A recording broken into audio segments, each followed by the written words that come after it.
So I had these shoes laying around the house and I've been wanting to try to dye them ever since I saw somebody else do this. So I delaced my shoes, put the laces in some water, and then I added some bricks to the shoes and I dropped them on into the bucket of water too.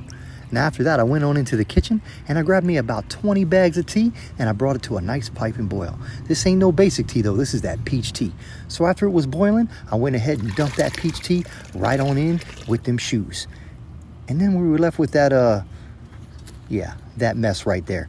Not quite happy with that color though. I took the last sip of the DP that I wanted and I added that on in, hoping to blend on in a little bit more darkness.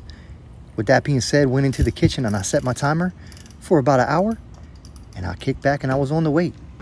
Whew, that hour couldn't go by quick enough, right? So I went out and I checked these shoes and to my dismay, they looked absolutely just about the same. They even had a dirt spot still on the bottom. So back in the brew they went and I knew I needed to add some more tea. So that's what I did. I'm adding tea right here, people. I promise you, I am not that strong of a human being.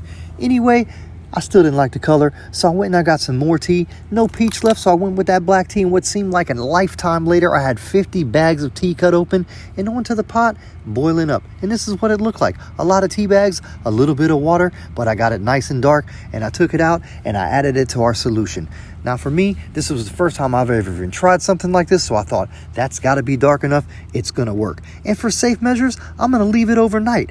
Now, I came back in the afternoon today, and it had been almost 24 hours at this point, and when I pulled the shoes out, I expected them to be quite peachy, but they weren't. The soles, they had turned pretty tan, pretty brownish, as you can see here, but the leather did not take as much as I had wanted, and honestly, they're just looking like a dirty pair of kicks that I pulled off a construction site or something. And as far as the shoelaces, after I pulled them out and untwisted them from what seemed like 195 bags of tea, they weren't looking that peachy either. Shoes sat out in the sun for a little while and they dried, and yeah, they turned a little bit darker, and this is what we're looking like. Let me know what you think. Drop a like and a comment, and come back, subscribe, see what I get into next.